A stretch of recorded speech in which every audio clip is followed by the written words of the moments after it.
you got a sprinkler zone staying on and not shutting off, even when you turn the clock off? Let's fix the problem after the intro. Welcome, folks. This is Ken with Pro Green Ground Services. If it ain't green, it ain't green. And welcome to the Pro Green family.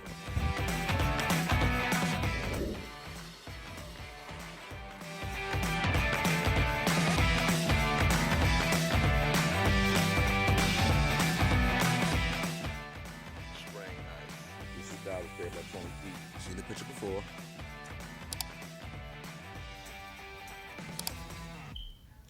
All right, just like in the beginning, it's this valve right here that's just staying on, okay?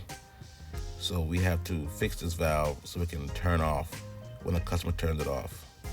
So step number one, we gotta take the valve up, and by it being close together, we gotta just do it by hand a little bit.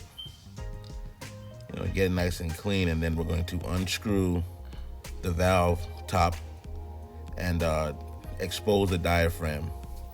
Okay, we're going to expose the diaphragm and replace it with a new one. Okay, let's just pull this jar top off here real quick and put it to the side here. So that diaphragm and spring is the cause of it. Okay, they get old, they get wilted, and they cause the valve to stay open. Okay, so what we're going to do is we're going to put a new diaphragm in there. Okay, preferably one of these, you know, you can get from your local box store. Okay, that's the old one in my right hand. That's the new one in my left hand that's inside the package. All right, so what we're gonna do is we got the new one out the package, and we're gonna put it inside the existing valve manifold. But make sure all the grooves match up, okay? Yeah, make sure all the grooves match up. And then don't forget the spring. That spring's important because that's what helps the valve open, okay? Don't just put it on and not put that spring back on. See that there? All right. And then make sure you see the valve top. That got to be clean. So what we're going to do is we're going to clean that. See, it's clean now. And then we're going to put that top back over the new diaphragm and spring. Okay. And then we're going to just put it right there. And then once we do that, we're going to screw all the screws down and make sure that the valve is on there snug and tight. Okay, grab the drill here and screw this down real quick. So, some customers think you got to cut the whole valve out. No, you don't do that. This is what we call a top swap. Okay, it's basically you're rebuilding the valve. And then once you do that, you pretty much have a new valve. All right, you pretty much have a new valve.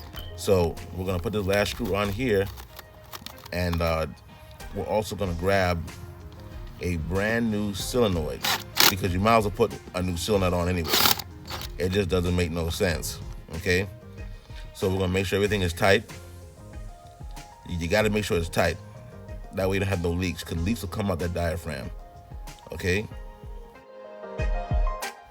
But we're going to lock these in real good. All right, we're going to grab this new solenoid here and put it into the clean port. You see that clean port? Everything's clean now, huh? Okay, this is a brand new solenoid, and then we're gonna hook it into the existing wires. We're gonna disconnect the old wires, the old solenoid wires, excuse me. And then with this brand new solenoid, we know we got pretty much a brand new valve, you know. So we're gonna screw that in there, snug but not tight. You don't want to do it too tight. But just snug up to where you know it's closed, and then we go from there. And then we get all the wires straightened out. And then what we do is we take off these old wire nuts and put the new solenoid wires on the existing hot wires. You got a common, which is the white or the ground, and then you got the red wire, which is your hot or the hot wire for that specific zone. Okay, I don't want to ramble too much, but that's basically what it is, okay? And then, yes, those solenoids, not solenoids, but the wire nuts, they have this waterproof coating inside it. It can get a little messy, but that's important because it keeps water from getting in there and possibly shortening out the solenoid, okay? So we're gonna take that off there and move that aside. But what we're going to start taking things off and connect everything back together again. All right, so we have the old solenoid disconnected and we have the new one on and everything's connected, okay? Now we're going to test to see if that zone that we showed you earlier can be turned on manually.